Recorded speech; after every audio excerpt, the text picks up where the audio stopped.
Todas as terças, um novo espaço para falar de assuntos que movimentam a economia mineira e que interessam a todos nós. É o MGR Economia.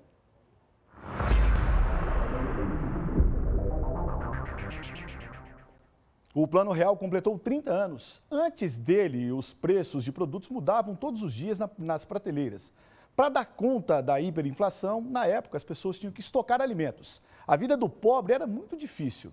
Para os economistas, o real foi a melhor moeda até agora no Brasil. A reportagem é da Micheline Kubitschek. Lúcia é dona de uma sorveteria no bairro Sagrada Família, região leste de BH. 30 anos atrás, a comerciante tinha uma loja de laticínios. Ela lembra com detalhes da incerteza que viveu antes do Plano Real. Aí era muito difícil, muito difícil.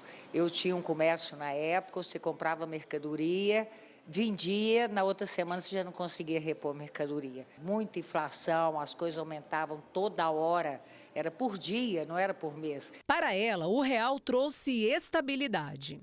Para quem viveu aquela época e quem vive hoje, é muito melhor hoje. A senhora sente mais estabilidade? Esse, com todos os problemas que a gente teve esses anos, por causa de pandemia, mas mesmo assim é muito melhor. Você consegue fazer uma planilha das coisas, coisas que antigamente você não fazia. Este ano, o Plano Real completa 30 anos. Em 1994, o Cruzeiro Real deu lugar ao real, que chegou a valer mais que o dólar e se tornou a moeda mais antiga em circulação no Brasil. De lá para cá foram várias reformulações e nosso dinheiro perdeu força. O que se comprava com R$13, hoje custa 100. Mas especialistas garantem, ainda é o melhor plano econômico que passou pela economia do país. Um plano que deu uma certa previsibilidade para o consumidor, que quando recebe seu dinheiro ele consegue planejar suas compras. Claro que já faz 30 anos, então a gente tem aí vários percalços, como a pandemia, crises externas, crises internas. Isso tudo mexe com a economia, mas no geral, quem viveu aquela época na dificuldade de você receber seu salário, ter que correr para o supermercado para fazer a compra do mês, para estocar, porque você não sabia se no final do mês teria dinheiro para comprar produtos da cesta básica, por exemplo. Em 1994, o salário mínimo era pouco mais de R$ 64.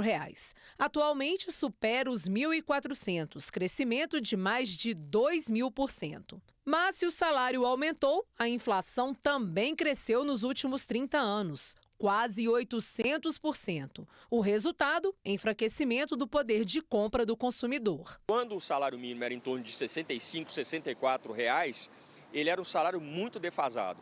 Atualmente, o salário mínimo ainda é pouco, mas ajudou muito a população de baixa renda. Tanto que ele aumentou muito mais do que a própria inflação. Só que, se a gente falar com o assalariado, se ele tem dificuldade de sobreviver, ele tem. Como ele já tinha muito mais quando ele recebia R$ 64. Chegava no supermercado, estava lá 90 centavos, 80, e no entanto era que R$80. Então mudou tudo, né? O economista diz que o aumento de itens de consumo específicos impulsionam ainda mais o enfraquecimento da moeda. No entanto, o real continua forte e faz a diferença principalmente entre pessoas de menor renda. Quem viveu aquela época tem muito mais educação financeira do que quem viveu hoje. Porque naquela época, a dona de casa tinha que fazer conta o tempo todo. Ela tinha que ir na feira, ela sabia os aumentos, a porcentagem de aumentos. Agora não, agora a gente tem aumentos sim, aumentos consideráveis, principalmente em supermercados, combustível que subiu muito acima da inflação, mas a gente sabe que hoje é uma certa estabilidade que deixa muitas vezes as pessoas com uma certa também tranquilidade. 30 anos passados e com a saúde financeira em dia, há quem acredite que o real tenha fôlego para passar dos 30 e, quem sabe, chegar a ser um sessentão. Vida longa ao real, que ele continue pelo menos por um bom tempo, porque quem viveu a época anterior sabe o tanto que sofreu. Eu recebo aqui no estúdio do MGR o economista do IPA, Diogo Santos. Diogo, boa noite, bem-vindo. Boa noite, Garcia, eu que agradeço o convite. Essa data importante, ela tem que ser comemorada e lamentada também ao mesmo tempo? Como é que você encara isso? Sim, o Plano Real foi um plano que efetivamente controlou a inflação no Brasil. Quanto a isso, não tem dúvidas, é um fato e é importante deixar registrado. Claro que ele conseguiu porque nós tivemos antes outros 6 planos que falharam, mas também deixaram aprendizados. Então, o real também, ele pôde utilizar o aprendizado dos planos anteriores para saber o que era preciso fazer. Mas, como você disse, também deixou alguns legados, algumas consequências que a gente percebe hoje na economia brasileira, que até hoje a gente enfrenta, que são consequências negativas. A principal delas é que nós temos uma taxa de juros desde aquela época que é muito alta. É muito alta comparada com o resto do mundo todo. Por exemplo, a Rússia está em guerra neste momento. Sim. É um país que está com dificuldade, grave dificuldade. Exatamente. E a taxa de juros nossa é mais alta do que a taxa de juros que eles têm lá. Ou seja, a nossa taxa de juros ela é totalmente fora do padrão do resto do mundo. E por que isso é tão importante? Porque uma taxa de juros muito alta faz com que a economia cresça muito lentamente. Então, imagina você recebe um salário e faz um financiamento para comprar um carro. Se a taxa de juros for muito alta, você vai pagar mais parcelas e uma parcela mais elevada. Então, a parte maior do seu salário está indo para os bancos, para o sistema financeiro. Agora, você imagina isso na economia como um todo. Todas as empresas, todas as pessoas tendo que pegar uma parcela maior da sua renda, do seu lucro, do seu salário e repassando para o sistema financeiro, ao invés de consumir mais, investir mais e fazer a economia crescer. No Brasil, por exemplo, nos últimos um ano, para a gente comparar com coisa recente, no último um ano, o Brasil, as grandes empresas brasileiras gastaram mais dinheiro com pagamento de dívidas financeiras, com pagamento de juros, do que com investimento. E é o investimento que faz a economia crescer. Investir é abrir uma nova empresa, uma nova fábrica, contratar mais trabalhadores, modernizar a economia. Então esse é um problema, vamos dizer assim, que o Plano Real deixou e que nós ainda enfrentamos. Os Estados Unidos conseguem conter a inflação com juros menores, 2,5% no máximo. A gente varia em 6%, 7%. Porque aqui se alega que para controlar a inflação o juro tem que ser lá em cima. Mas os Estados Unidos comprovam outra coisa, né? Sim, tem diferença entre os países, né? Países desenvolvidos, países ricos, eles historicamente têm uma inflação mais baixa do que países como o nosso que está ainda em desenvolvimento.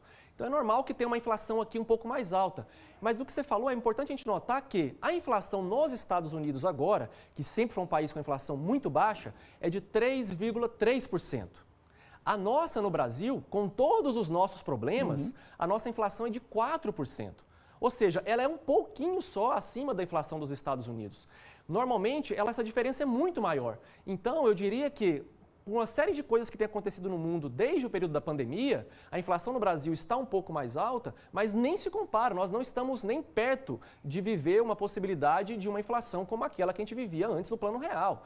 Não é essa possibilidade agora. Ou seja, é importante, muito importante controlar a inflação, mas também é importante conseguir com que essa estabilidade financeira ela seja aliada com um crescimento econômico mais sustentado, que gere mais empregos, melhores empregos, com melhores salários, porque no fundo é isso que mais importa para o país e a população melhorar de vida. A gente teve o quê? 7 moedas e o real é a segunda que mais circulou por mais tempo, perdendo só para o réis, que circulou uns 400 anos.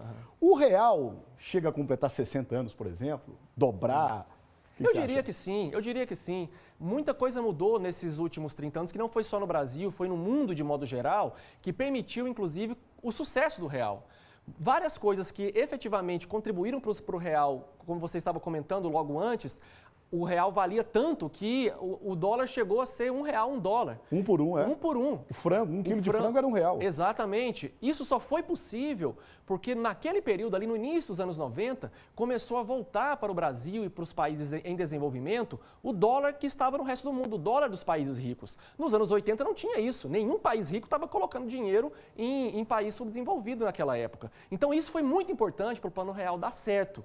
Essas e outras coisas que mudaram, eu diria que vão continuar e, portanto, o Plano Real, essa moeda, eu acho que nós vamos conviver com ela mais tempo ainda. Diogo, uma pena que o tempo é curto, porque a conversa estava boa. Obrigado, querido. Eu que agradeço. Até a próxima. Boa noite. Até. Boa noite.